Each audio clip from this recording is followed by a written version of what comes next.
ইন্টারপোলের মাধ্যমে। আর কারো কোনো কথা আছে? এমবেসির মাধ্যমে। এম্বাসির মাধ্যমে। আর কারো কোনো কথা?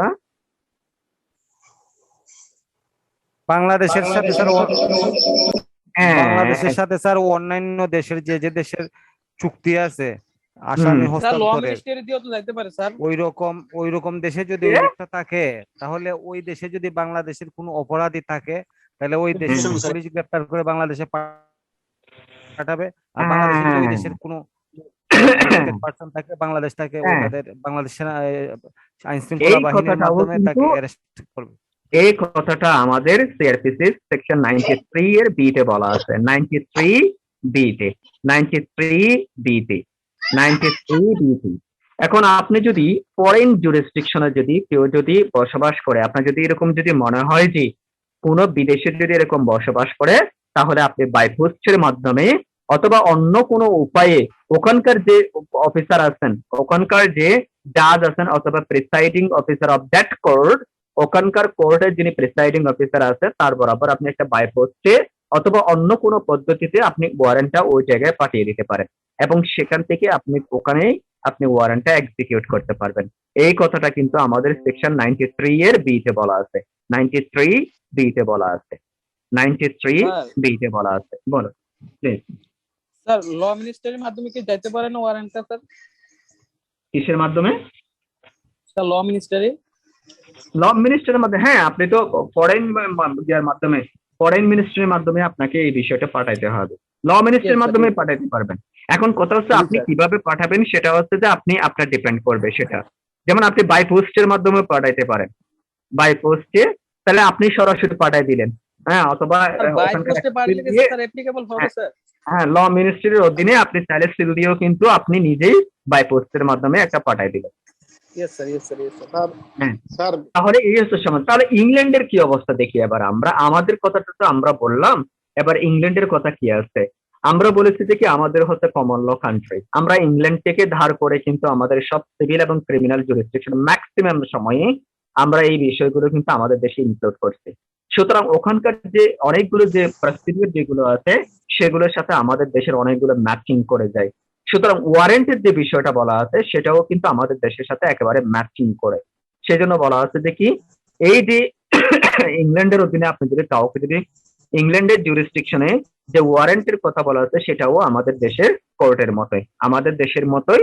সেখানে বলা হচ্ছে যে কি সমনের পরিবর্তে যদি আপনার কাউকে যদি ওয়ারেন্ট দেওয়ার প্রয়োজন মনে হয়, তাহলে সেই ক্ষেত্রে আদালত অথবা ম্যাজিস্ট্রেট কোর্ট, ম্যাজিস্ট্রেট, বিশেষ করে ম্যাজিস্ট্রেট, কারণ ওখানকার ক্রিমিনাল জুরিসডিকশন যেগুলো আছে সেগুলো কিন্তু ম্যাজিস্ট্রেট কোর্টে কিন্তু পরিচালনা করা হয়। এদের ছোট যে কোর্টটা আছে সেটা হচ্ছে ম্যাজিস্ট্রেট কোর্ট।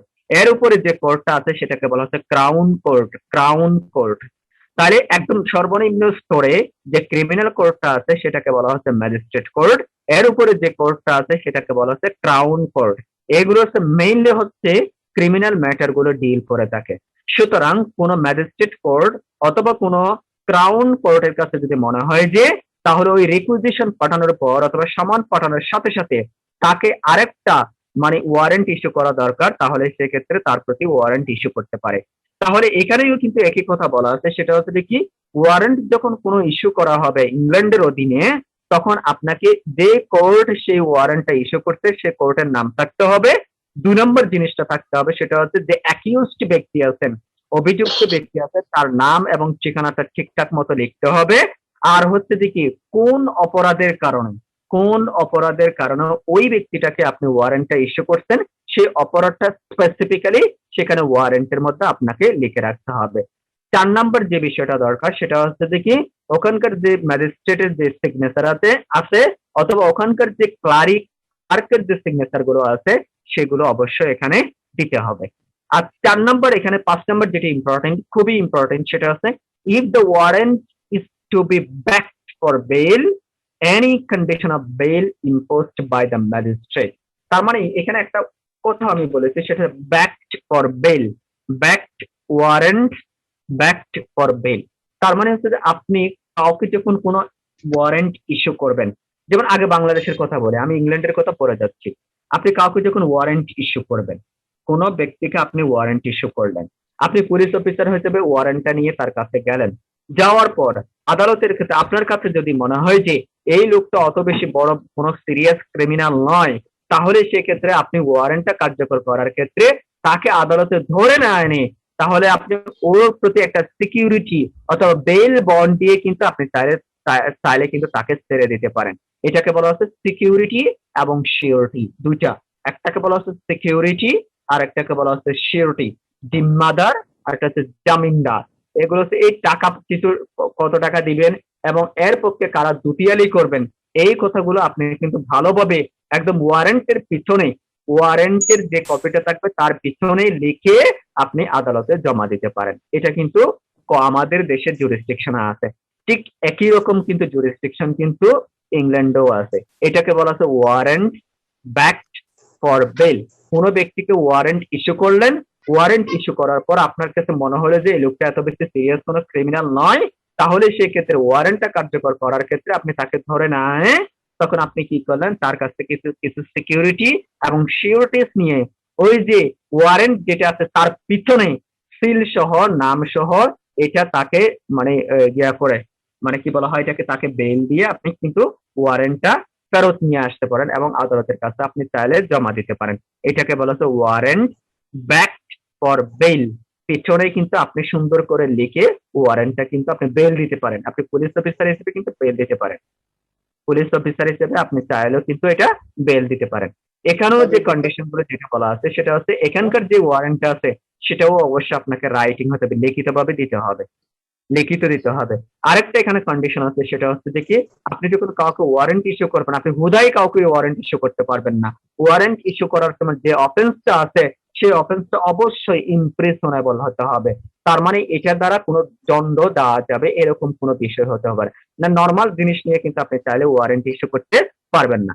তার মানে এটা শাস্তিযোগ্য অপরাধ হতে হবে, তাহলে ওই ব্যক্তিটাকে আপনি ওয়ারেন্ট ইস্যু করতে পারবেন। আরেকটা কথা হচ্ছে যে সেটা হচ্ছে আরেকটা ইম্পর্টেন্ট কথা এখানে বলা আছে সেটা হচ্ছে যে কি কোনো ব্যক্তিকে যদি আপনি যদি ওয়ারেন্ট ইস্যু করতে চান তাহলে ইংল্যান্ডের অধীনে বলছি, কোনো ব্যক্তিকে যদি ওয়ারেন্ট ইস্যু করতে চান ইংল্যান্ডের অধীনে তাহলে এখানে আরেকটা কন্ডিশন ফুলফিল করতে হয় সেটা হচ্ছে দেখি ওই ম্যাজিস্ট্রেটের সামনে আপনাকে অপরাধটা সংগঠিত করতে হবে, নট এ ক্লার্কের সামনে। ম্যাজিস্ট্রেটের কাছে যদি সামনে যদি কোনো অপরাধ সংগঠিত করে তাহলে সমনের পরিবর্তে সোজাসুজি তাকে ওয়ারেন্ট ইস্যু করতে পারবেন।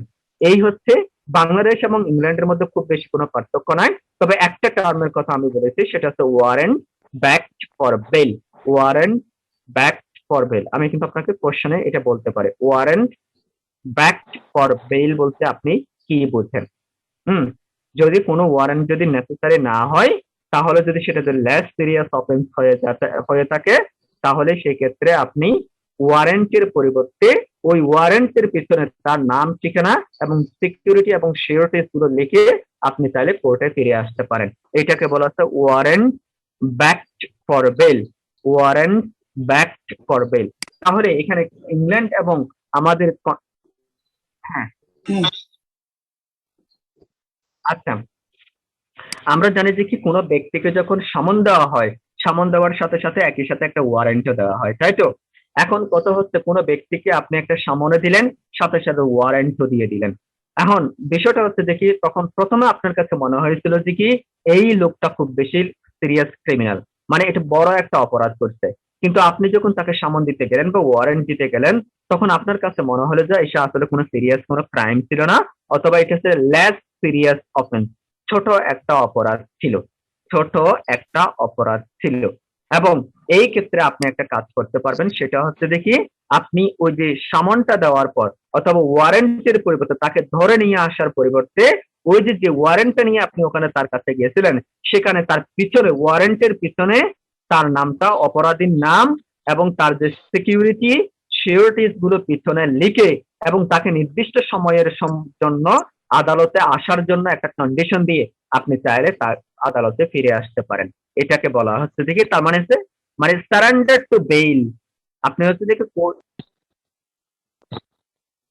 সময় দেওয়া এটাকে বলে, হ্যাঁ সময় দিয়ে আপনি এত তারিখে কোর্টে আসবেন, সারেন্ডার করবেন অথবা হাজিরা দিবেন, এই কন্ডিশনে আপনি চাইলে তাকে কি তো করে দিতে পারেন, বেইল দিতে পারেন। এটাকে বলা হচ্ছে ওয়ারেন্ট ব্যাকড ফর বেইল। বলুন স্যার এটা সেকশন কত স্যার? আমাদের এটা হচ্ছে ইংল্যান্ডের পার্সপেক্টিভের কথা আমি বললাম। আর আপনি কি যে বলেছিলেন সিআরপিসি তে যেটা বলা আছে সেটা হচ্ছে দেখি আপনি চাইলে একটা করতে পারবেন, সেটা সিআরপিসি সেকশনটা হচ্ছে আপনার সিআরপিসি সেকশনটা কি আছে, সিআরপিসি সেকশনটা হচ্ছে, হ্যাঁ এটা 91 এ পাবেন আপনি, 91 সেকশন 91, 91, 92, 91, 92 বাংলাদেশের পারস্পেক্টিভে আপনি চাইলে সেকশন 91 এবং 92 তে কিন্তু এই কথাগুলো বলা আছে। সেখানে বলা আছে power to take bond for appearance, হাজির হওয়ার জন্য মুচলেকা বন্ড গ্রহণ করার পর আপনি চাইলে তাকে ছেড়ে দিতে পারবেন। এটা হলো হচ্ছে 91 এবং 92, এটা কিন্তু আমাদের সিআরপিসিতে বলা আছে। তাহলে ওয়ারেন্টি আমি দেখতে পাচ্ছি ওয়ারেন্টি বিষয়টা নিয়ে বাংলাদেশ এবং ইংল্যান্ডের মধ্যে খুব বেশি কোনো ডিফারেন্স নাই। আমার মনে হয় শুধুমাত্র একটা কথা আপনারা একটাকে কো রিলেট করতে পারবেন, সেটা হচ্ছে সেকশন 90 এবং 91 এর সাথে ওয়ারেন্ট ব্যাকড ফর বেল, এটা নিয়ে একটু কো রিলেট করতে পারবেন স্যার। এটা হচ্ছে সিমিলারিটি নট ডিসিমিলারিটি, এখানে ডিসিমিলারিটি বলা যাবে না এটাকে। তাহলে আমরা অনেক কিছু বলে ওয়ারেন্টি নিয়ে কথা শেষ করে ফেললাম। এবার আমার মনে হয় আমি একটু ছোট করে আজকে এমনি বেশি কথা বলবো না, শুধু হচ্ছে একটা বেইল নিয়ে একটু কথা বলার চেষ্টা করবো। বেইল, এবার হচ্ছে আমরা কম্পারেটিভ অ্যানালাইসিস করবো বেইল নিয়ে। Comparative analysis, bail. আপনারা যেহেতু সিআরপিসি পড়ছেন, আচ্ছা এখন একটা আমাকে রোল কল করে দেখি। আচ্ছা গত ক্লাসের কি অ্যাটেন্ডেন্সটা কারো কাছে আছে? কেউ আমাকে অ্যাটেন্ডেন্সটা দেন নাই।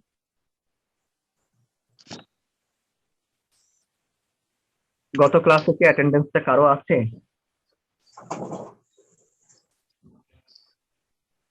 আচ্ছা কেউ যদি গত ক্লাসে যদি কেউ অ্যাটেন্ডেন্স নিয়ে থাকেন তাহলে কাইন্ডলি আমাকে একটু মেসেঞ্জারে নক দিয়ে দিবেন যাতে অ্যাটেন্ডেন্সটা দিয়ে দিতে পারি।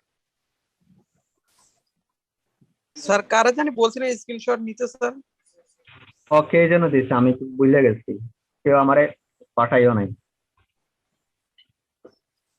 মমিন ভাই নিছে মনে হয়। হ্যাঁ আমি স্যার একবার কানেক্ট হইতে পারছিলাম, পরে আর কানেক্ট হইতে পারিনি স্যার, পুরো ক্লাসটা আহা। করতে পারি। আচ্ছা এনিওয়ে, তাহলে আমরা আজকে ছোট করে যে বিষয়টা নিয়ে বলবো সেটা হচ্ছে বেইল নিয়ে একটু ছোট করে কথা বলি। বলেন তো আমাদের সিআরপিসি বেইল কোথায় আছে বলেন তো, এবারে বলেন তো দেখি। বেইল মানেটা কি আগে বলেন, বেইল মানেটা কি?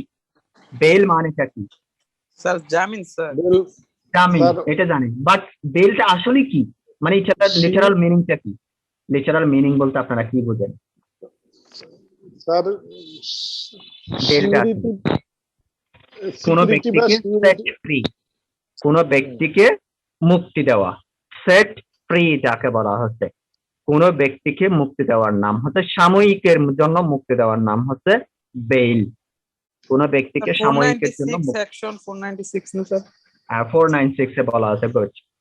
আমাদের মানে হচ্ছে যে কোন ব্যক্তিকে সাময়িকের জন্য মুক্তি দেওয়ার নামটা হচ্ছে বেইল।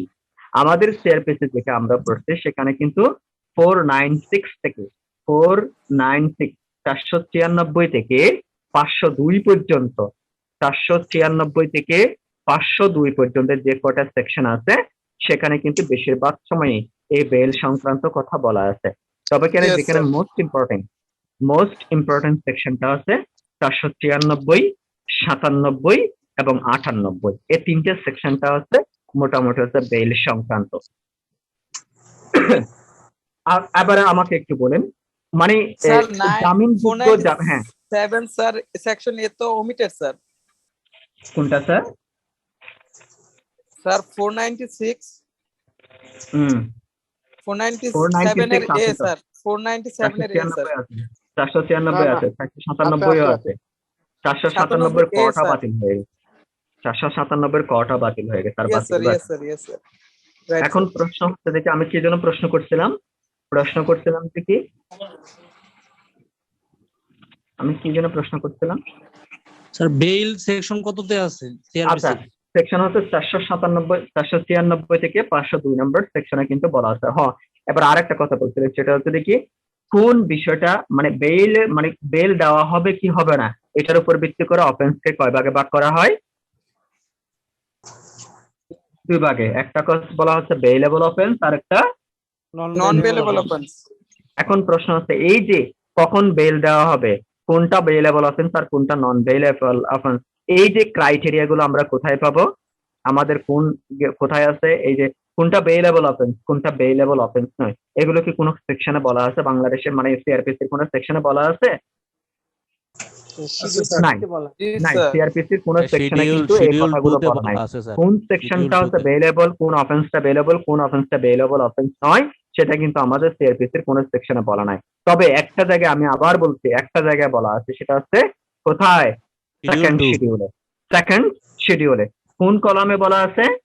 কোন কলামে বলা আছে? 5 নম্বর কলামে যে আপনি যান, 5 নম্বর কলামে যাই দেখবেন কি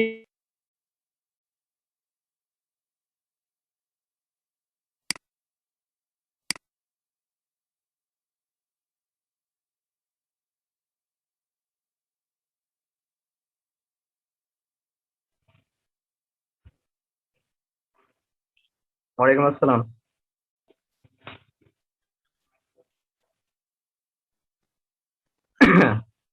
আর সরাসরি কথা দেখা না হলে আসলে ক্লাসের মজাটা পায় না। আর আমি কি করব, এখানে তো আমার মোবাইলটা মনে হয় খুবই ডিস্টার্ব করছে। ইনশাল্লাহ আমি নেক্সট উইকে মোবাইলটা ঠিক করে ফেলবো, কারণ সরাসরি দেখা না হলে কিন্তু আপনার কথা বলতে আমরা একদম সেমিস্টার সেমিস্টার এই সেমিস্টারের কথা বলছেন আপনি।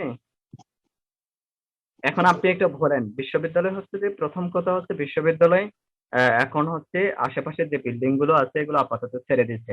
এখন যদি অনলাইনে যদি সরাসরি ক্লাস মানে অফলাইনে যদি সরাসরি ক্লাস হয়, আপনাদের ক্লাস জায়গা দিবে কোথায়? আগে আপনি আগে এটা বলেন। জায়গা তো নাই, কারণ এখন আমাদের যেটা একাডেমিক বিল্ডিং আছে এখানে তো অ্যাডমিনিস্ট্রেটিভ বিল্ডিং এ ভরে গেছে একবারে। আমরা আগে 310 নম্বর রুমে যেখানে বসতাম সেখানে কিন্তু অলরেডি ডিন স্যার বসে, ঠিক আছে। ক্লাসরুম গুলোতে এখন সব একাডেমিক পারপাসে ভরে গেছে, সুতরাং ক্লাস আমার মনে হয় খুবই তো এখন স্যার বিশ্ববিদ্যালয় সামনে চাইবে যে যে দুটো নতুন বিল্ডিং হয়েছে ওই বিল্ডিং দুটো তো তারা ভাড়া নিতে পারে স্যার। এটা ভালো বলছেন। আর সবচেয়ে বড় কথা হচ্ছে যে কি হইতো এই সেমিস্টারটা যত সম্ভব আমার মনে হইতেছে এই সেমিস্টারটা অনলাইন। স্যার আমাদের মিড টার্ম এবং ফাইনাল এক্সাম দুটো হচ্ছে সরাসরি হতে পারে। হ্যাঁ হইতে পারে, এটা হইতে পারে, কারণ এবারে মিড টার্মটা কিন্তু 2 মাস পরে দিতে দেখলাম, অনেক দেরিতে। এটাও হতে পারে, কিন্তু তারপরে এতগুলো ক্লাসরুম আসলে দেওয়া সম্ভব হবে না, কারণ আপনারা না কম স্টুডেন্ট। মেকানিক্যালের মতো স্টুডেন্ট 3000 কিন্তু স্টুডেন্ট আছে, মেকানিক্যালে 2000 2500 3000 স্টুডেন্ট আছে। এতগুলো স্টুডেন্টের লোকদের জায়গা দিচ্ছে। স্যার যেহেতু মহাখালী ক্যাম্পাসটা ছেড়ে দিছে স্যার, এখন যেটুকু স্পেস আছে এটু পুরোটুকুই মেকানিক্যালের জন্য লাগবে। হ্যাঁ পুরোটাই মেকানিক্যাল ইঞ্জিনিয়ার, আমাদের ক্যাম্পাসটা এখনো আছে না। স্যার ওখানে আমরা যতটুকু শুনেছি যে একটা বিল্ডিং ছেড়ে দিয়েছে, একটা ফ্লোর। এখানেও তো সামনে পিছনে সব কিছু আছে আপাতত। যতটুকু তো এই জন্য শুনলাম ওরা জানুয়ারি চেষ্টা থেকে করবেন face to সর্বোচ্চটা। face শুরু করবে। এর আগে পর্যন্ত অফলাইনই হবে, মানে হ্যাঁ অনলাইনই আমার হবে। মনে হয় এই সেমিস্টারটা অফলাইনে শেষ করতে হবে স্যার আপনাদেরকে। স্যার হ্যাঁ জানুয়ারিতে স্যার আসল কথা হলো আমাদের টিউশন ফি নিচে অনলাইনের জন্য, অফলাইনের জন্য নেই। হ্যাঁ সেটাই। সুতরাং স্যার ধরে আমাদের নিতে পারি যে হ্যাঁ অনলাইনে হবে। স্যার তা আমাদের আপনারা কি মিডটার্ম এক্সাম কি অনলাইনই হবে নাকি স্যার আমাদের মানে ভার্সিটিতে হবে স্যার? এটা কি আমার জানানো এখনো মনে হইতেছে অনলাইন, এখনো মনে হইতেছে অনলাইনে হবে, এখনো স্যার মনে হইতেছে অনলাইনই অনলাইনে হবে। হবে। যদি জানুয়ারিতে খুলে দেয় তাহলে কোনো পরীক্ষা বা কোনো কিছুর জন্য আমাদের ভার্সিটিতে যেতে হবে না, একেবারেই জানুয়ারিতে হ্যাঁ হয়তো তারা বিল্ডিং আবার নতুন করে ভাড়া নিয়ে নতুন করে শুরু করবে। হ্যাঁ এইটা হইতে পারে, আমার কেন জানি মনে হচ্ছে এরকম হইতে পারে, এরকমটাই হবে। তাই তাক এখন অনলাইনে শেষ করে দেন, অনলাইনে মনে হয় আমার মনে হয় শেষ করে দেন, তাহলে এই সেমিস্টারটা একটু আরামে কাটাবেন, তারপর জানুয়ারি থেকে আমরা ইনশাল্লাহ দেখবো না। স্যার আমাদের তো টিউশন ফি নিছে অফলাইনে স্যার। ও তাই না? স্যার অনলাইনে তো আমাদের ক্লিনিক আছে, 20% অনলাইনে তো আমি মাস্টারি পেশার কোনো ফ্লেভার পাই না, মানে অনলাইনে মাস্টারি কোনো ফ্লেভারই পাচ্ছি না সোজা কথায়। যদি অনলাইনে আমাদের ক্লাস স্টুডেন্ট লাইফ শেষ হয়ে গেল, আমরাও তো কোনো ফ্লেভার পাইনি, স্যার আগেই শেষ করে ফেললো। মানে স্যার এখনো কারো হোয়াইট চিনি বোর্ড না আর স্যার, ডাক্তার নিয়ে যদি দুঃখজনক ক্লাস স্যার। নিতে না পারি তাহলে কি ক্লাস নিয়ে মজা পাচ্ছে রে? No sir. স্যার আমরা তো পুরো একদম দুই স্যার নৌকায়। সামনে যে আমরা নতুন master বিল্ডিং দুইটা হয়েছে ওই দিন দেখলাম স্যার বিল্ডিং দুইটাই মোটামুটি কমপ্লিট, ওর মধ্যে থেকে যে কোনো একটা স্যার দুইটা ফ্লোর নিয়ে নিলেই হয়। আমি মানে দিদার স্যারকেও শুনে যে আন্না হাদা একটা কি একটা হাসপাতাল আছে না, জি ওই যে স্যার। সামনে সামনে বিল্ডিং, আমার ওই বিল্ডিংটা জি স্যার। কিন্তু খুবই পছন্দ হয়েছে। এই বিল্ডিংটা যদি নিতে পারতো মানে ক্যাম্পাসটা, তাহলে মানে স্যার সে ওইটা একটা ওইটাই নিলে স্যার খরচ বেশি পড়বে, সোনারগাঁও ইউনিভার্সিটি অত খরচ করবে না। সোনারগাঁও তার সামনে যে ইউনিভার্সিটি দুইটা বিল্ডিং হয়েছে ওর মধ্যে থেকে যে কোনো একটা নিয়ে নিতে পারে স্যার। সোনারগাঁও ইউনিভার্সিটি ঠিকই কাজের কাজ চালাচ্ছে, হ্যাঁ। এটা কিন্তু আর যে টাকা যারা কামাইতেছে staff আছে, ঠিকই, কিন্তু স্যার কোনো ই নেই। সবকিছু ছাঁটাই করছে, হ্যাঁ। ওনারাও ওনাদের কাজ থেকেই চালায়। স্যার স্যার এই সম্ভবত যে বিল্ডিং দেড়টা ভাড়া বছর দিয়ে শুরু করছে। দেড়টা বছর যে হচ্ছে ইউনিভার্সিটি অফ গেল, এই সময়টার মধ্যে স্যার তারা পার্মানেন্ট ক্যাম্পাসে কিন্তু স্যার ক্ষণস্থায়ী ভাবে আমাদেরকে নেওয়ার ব্যবস্থা করতে পারতো, মানে ছোটখাটো করে যে একতলা বিল্ডিং পার্মানেন্ট করে। ক্যাম্পাস থেকে শুরু হয় নাই, দেরি হবে। পার্মানেন্ট ক্যাম্পাস থেকে মেলা দেরি হবে, এত সহজ না, স্যার অনেক কেবলমাত্র বালু ভরাট করে ফালাই রাখছে। হুম। ওখানে আচ্ছা, জমি নিয়ে আপনারা আর সমস্যা পাচ্ছেন না, হবে, এটা সাইডে বিল্ডিং আপনারা আর করতে পারবে পাচ্ছেন না। না। আচ্ছা, এই যে লাস্ট আপনাদের কি, আচ্ছা এই যে এখানে দেখতে পাচ্ছি কি নাম জনাব সুলতানা রাজিয়া, জনাব আপনাদের কি এই সেমিস্টার লাস্ট না? Yes sir, yes sir. High high, শেষ করে ফেলেন না অনলাইনে? আপনাদের মোতাহের কোথায়, জনাব মোতাহের কোথায়? তো মোতাহের ভাই আবার বিয়ের প্রিপারেশন নিতেছে স্যার। বিয়ে এরা কি করবে তো কালকে স্যার। জুডিশিয়ারি নিয়ে ব্যস্ত নাকি? কালকে জুডিশিয়ারি নিয়ে ব্যস্ত নাকি? না কালকে স্যার, বলো মোতাহের ভাই জুডিশিয়ারি বিয়ে পরীক্ষা। করবে স্যার। কালকে বলো জুডিশিয়ারি পরীক্ষা, সবাই মনে হয় মানে জনাব রাবেয়া আক্তার, আপনিও না? আপনারা লাস্ট সেমিস্টার এবারে?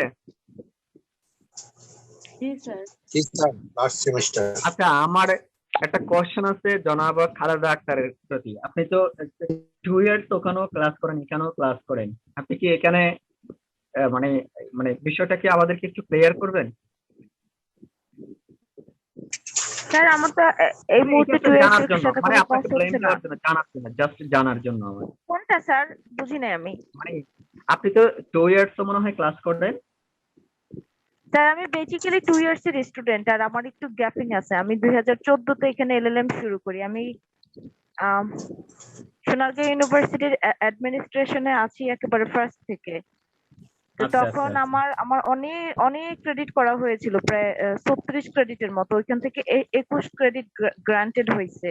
তো এই আচ্ছা। সেমিস্টারে 2 ইয়ার্স এ যা দিয়েছে ওইখান থেকে আমার 6 ক্রেডিট করা আছে।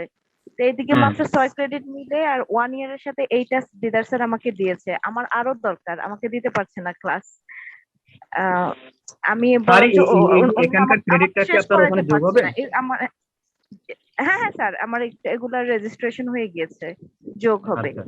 মানে আমি আমাকে এই সেশনে বের করে দেওয়ার কথা, কিন্তু সাবজেক্ট দিয়ে তো বের করতে পারছে না। আমার নেক্সট সেশনও লাগবে। আমি আরো সাবজেক্ট ও, চাচ্ছি যে আমাকে আরো দেন, কিন্তু কোথাও কোনো সাবজেক্ট অফার নাই, আমাকে দিতে পারছে না। আচ্ছা। আচ্ছা, এটাই এনিওয়ে তাহলে আমরা মনে হয় আজকে এলোমেলো একটু স্টুডেন্ট স্যার, আমি এলোমেলো স্টুডেন্ট। আমার শেষ হয়ে যেত অনেক আগে, একটু ঝামেলার জন্য। তারপর অনেক আচ্ছা। ক্রেডিট আমার বাদ পড়েছে। আমি প্রায় এলএলএম পড়ছি 2 ইয়ার্স এর, এটা আমি 3 বছর হয়ে গেছে পড়তেছি। একটু এলোমেলো স্টুডেন্ট স্যার। আচ্ছা, ঠিক আছে, তাহলে আমরা আজকে ছোট করে কথা বলে শেষ করে দেবো। আর একটা হচ্ছে বেল সংক্রান্ত।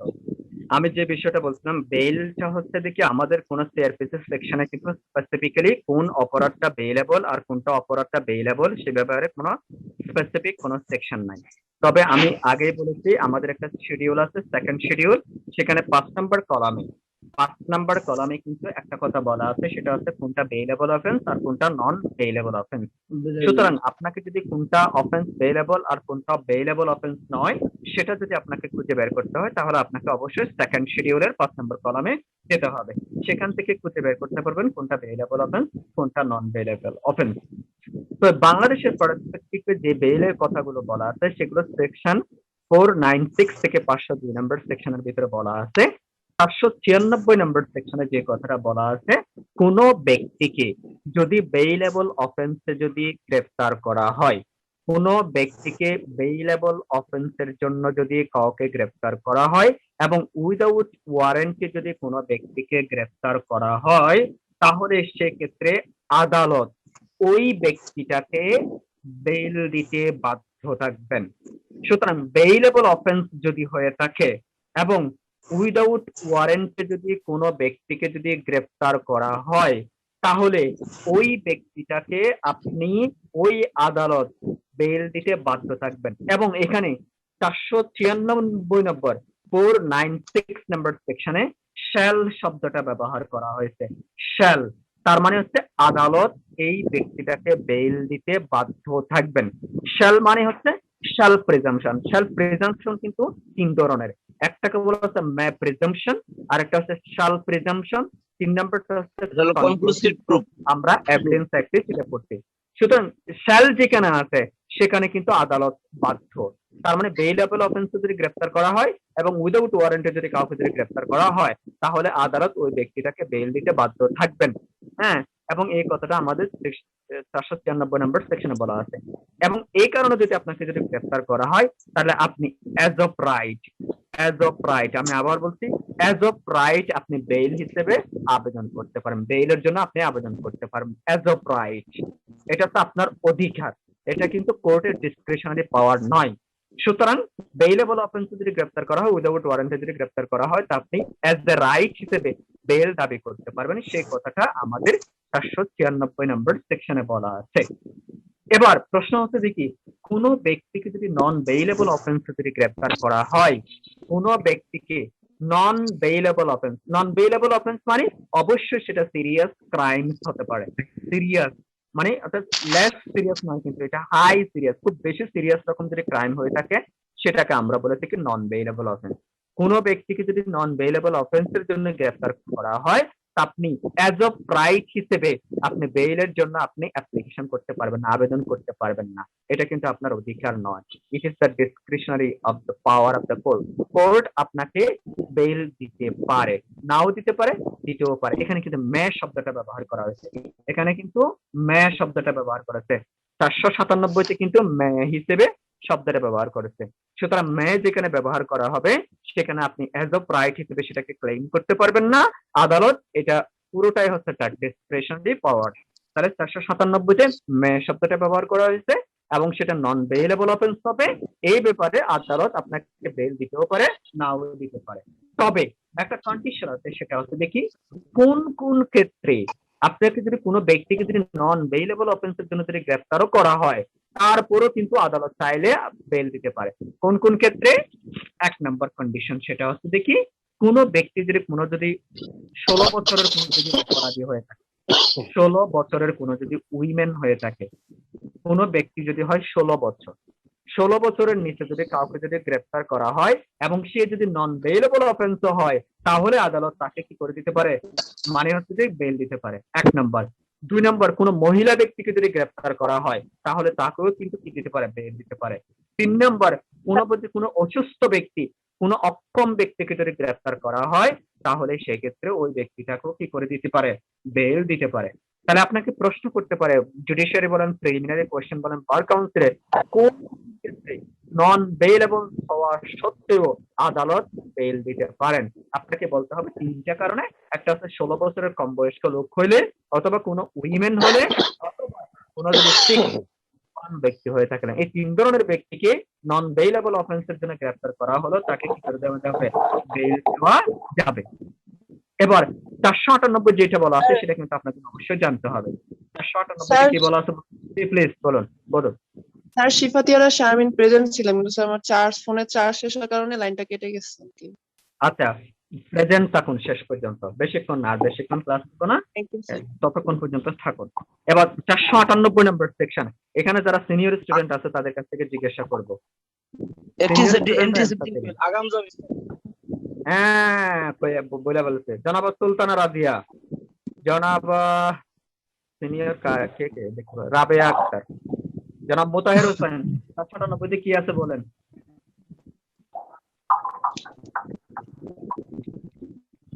কত স্যার, বুঝি নাই স্যার। জনাব মোতাহের হোসেন, 498 নম্বর সেকশনে কি বলা আছে?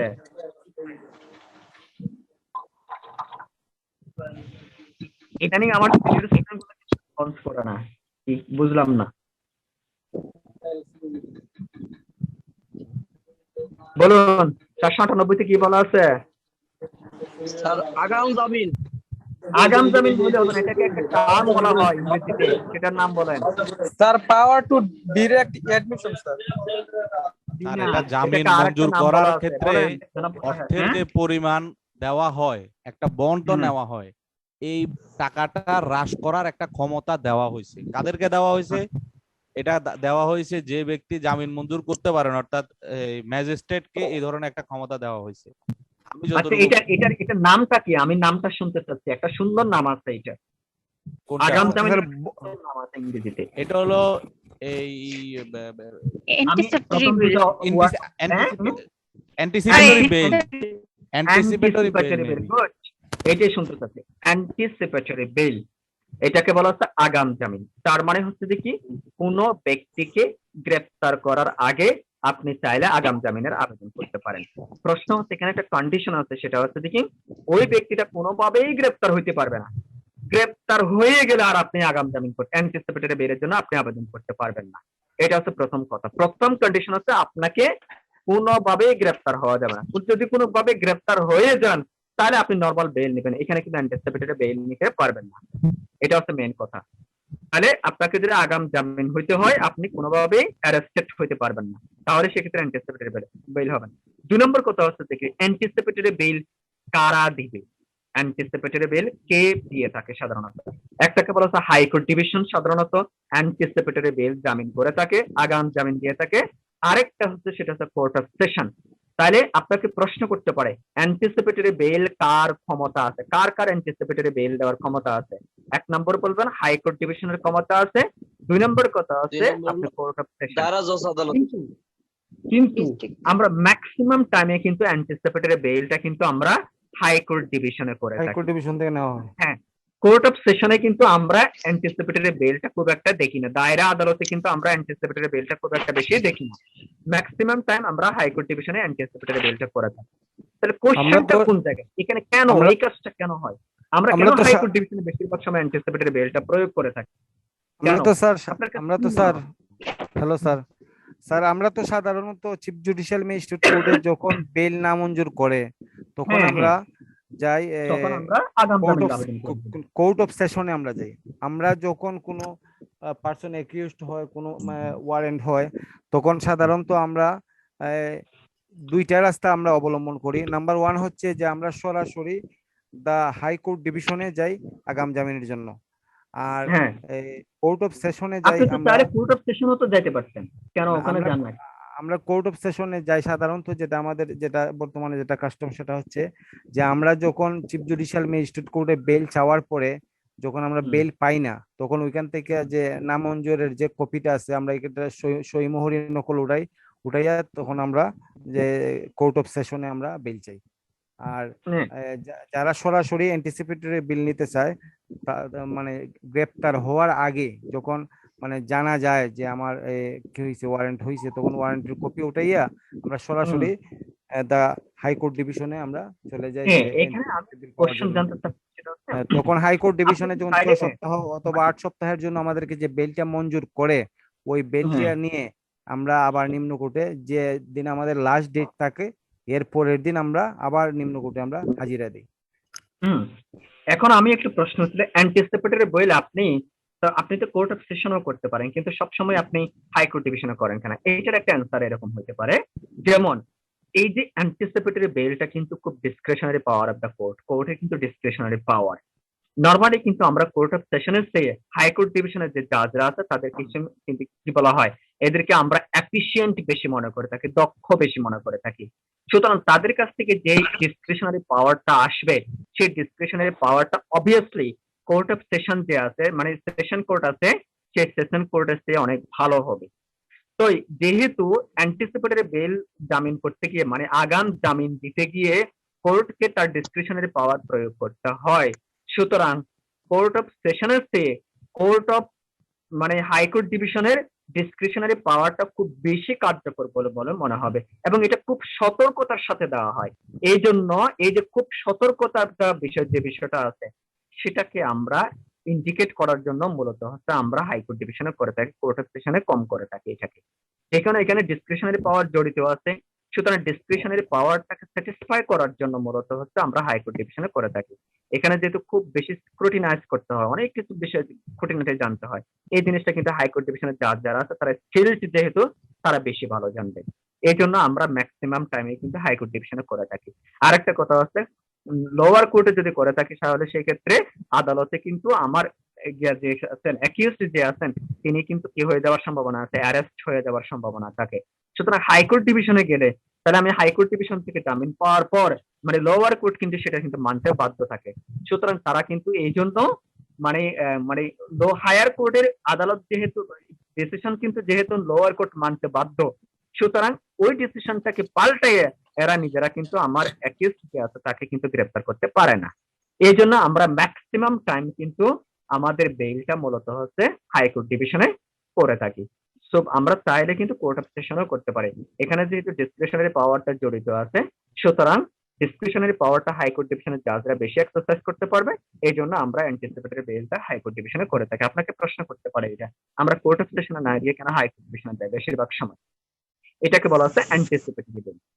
হ্যাঁ, এটা হচ্ছে অ্যান্টিসিপেটরি। এই যে বেল সংক্রান্ত বিষয়টা কিন্তু আমাদের ইংল্যান্ডের কোর্টও বলা আছে। ইংল্যান্ডে একটা আইন আছে, আলাদা একটা আইন। আমরা বলেছি আমাদের code of civil criminal procedure, এটা সিআরপিসির জন্য একটা বেস্ট আইন। এখানে সব সিআরপিসি এক লগে আনা হয়েছে, আর সিপিসি তে সব সিপিসি সংক্রান্ত সব এক আইনে আনা হয়েছে।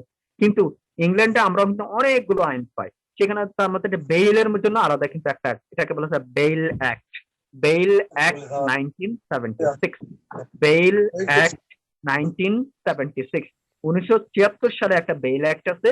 ওই বেইল অ্যাক্টের অধীনে তারা কিন্তু বেইল বিষয়গুলো কার্যক্রমগুলো পরিচালনা করা হয়।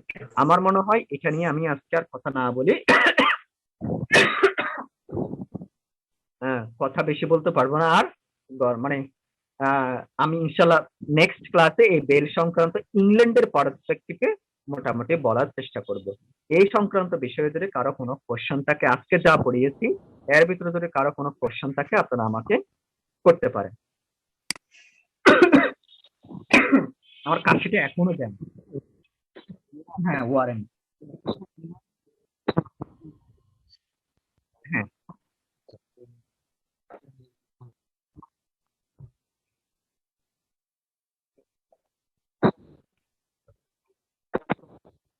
করলাম। আমরা ইংল্যান্ডের বেলটা নেক্সট ক্লাসে করবো ইনশাআল্লাহ। মানে অনেক কষ্ট করে ক্লাসগুলো নিচ্ছি, এখন ক্লাসটা মিস দেওয়া যাবে না আসলে, একদিন তো অলরেডি মিস দিয়ে বলছি। আর আমার তো রেকর্ডে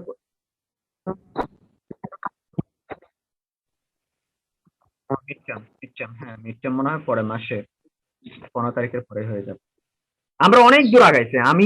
আমি ক্লাস পড়াইতে কখনো গাফেলতি করি না। আমি 4 মাসে আমাদের ইউনিভার্সিটিতে 6 মাসে যা পড়াচ্ছে তার চেয়ে বেশি পড়াবো ইনশাআল্লাহ, টেনশন নেবেন না। আমি আপনাদের দরকার হলে কমাই দিব, সিলেবাস কমাই দিব, কিন্তু পড়াবো বেশি।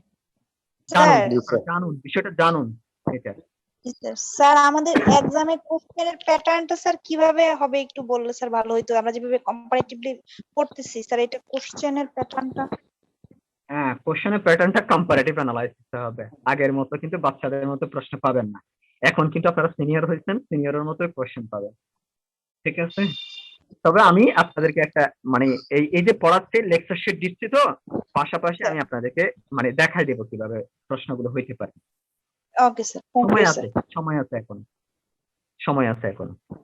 ঠিক আছে, যেহেতু কোনো কোশ্চেন নাই আমার মনে হয় আজকে এখানে শেষ করা উচিত। একটা স্ক্রিনশট নিয়ে আমার একটু কাইন্ডলি মেসেঞ্জারে দিয়ে দেবেন, অ্যাটেন্ডেন্স দিতে হবে তো এটা স্যার। আমি নিতেছি সবাই যাতে মিস যাতে কেউ না হয়।